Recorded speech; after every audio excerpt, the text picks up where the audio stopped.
Hello दोस्तों, आप सबका स्वागत है हमारे the mind blowing Buddha channel पर। दोस्तों, आज मैं आपके लिए एक जबरदस्त स्टोरी लेकर आया हूं। दोस्तों, क्या आप जानते हैं चुप रहने से क्या फायदे होते हैं? अगर नहीं जानते तो इस वीडियो को अंत तक जरूर देखना और ये वीडियो आपको कैसी लगी कमेंट में जरूर बताएं। अगर अच्छी लगे तो वीडियो को लाइक करके हमारे the mind blowing Buddha channel को सब्सक्राइब जरूर करें। चलिए हम वीडियो को स्टार्ट करते हैं।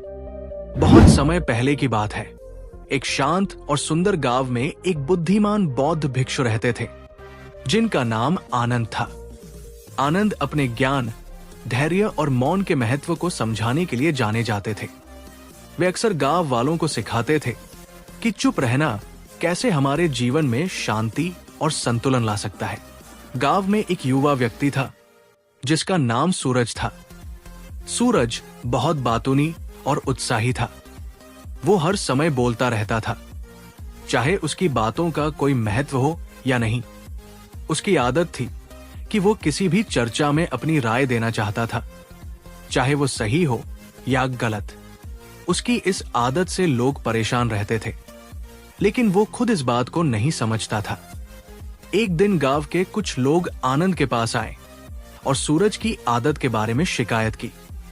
आनंद ने मुस्कुराते हुए कहा, मुझे सूरज से बात करनी होगी। अगले दिन आनंद ने सूरज को अपने आश्रम में बुलाया। सूरज खुशी खुशी वहां पहुंचा और बोला, गुरुजी, आपने मुझे बुलाया? आनंद ने धीरे से कहा, हाँ सूरज, मैं तुम्हें एक कहानी सुनाना चाहता हूं। क्या तुम सुनोगे? सूरज ने उत्सुकता से कहा, जी गुरुजी, मैं जरूर सुनूंगा। आनंद ने कहानी शुरू किया। बहुत समय पहले की बात है। एक राजा था जो बहुत ज्ञानी और न्यायप्रिय था। उसका एक वफादार मंत्री था जिसका नाम चंद्र था। चंद्र राजा का प्रिय था और हमेशा उसकी सलाह मानता था। लेकिन एक बात थी जो चंद्र को परेशान करती थी। राजा की आदत हर छोटी बड़ी बात पर तुरंत प्रतिक्रिया देने की थी। राजा को बोलने की आदत थी, चाहे वो आवश्यक हो या नहीं। चंद्र ने सोचा कि राजा को चुप रहने के महत्व के बारे में सिखाना चाहिए। एक दिन चंद्र ने राजा से कहा, महाराज, मैं आपको एक महत्वपूर्ण बात बताना चाहता हूं। राजा ने कहा, बिल्कुल, बताओ चंद्र।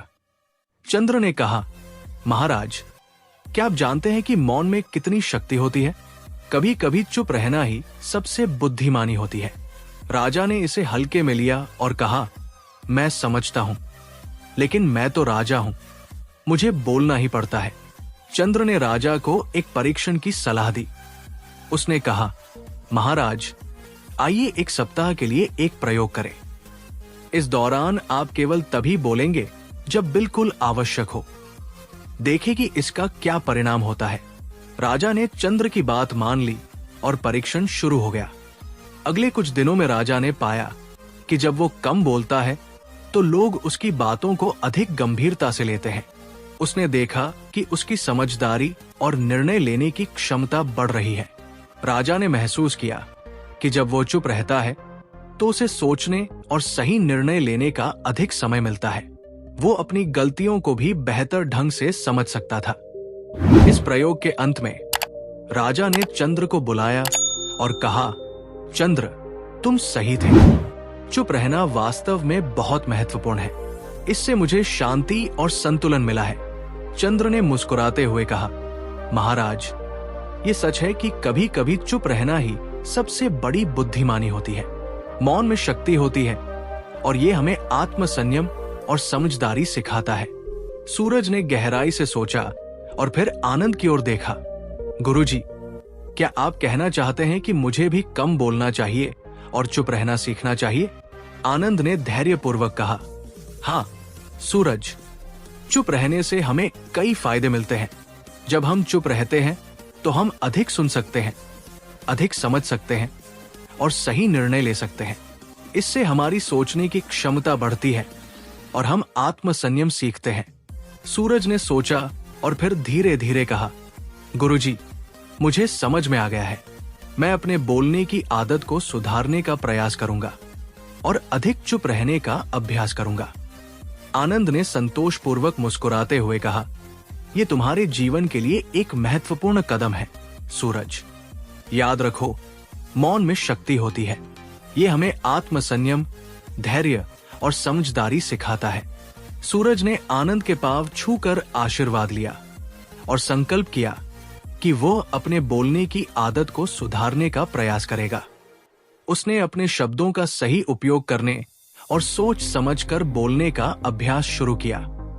धीरे धीरे उसकी जिंदगी में बदलाव आने लगा। उसके संबंध सुधरने लगे और लोग उसे सम्मान और प्रेम देने लगे।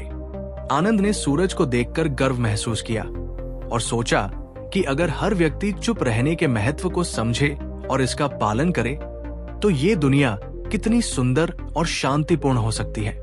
चुप रहने के फायदे को पहचानकर सूरज ने अपने जीवन को सकारात्मक दिशा में बदल लिया और एक नई शुरुआत की। दोस्तों, इस प्रकार आनंद और सूरज की कहानी ने गांव के लोगों को चुप रहने के महत्व की महत्वपूर्ण शिक्षा दी।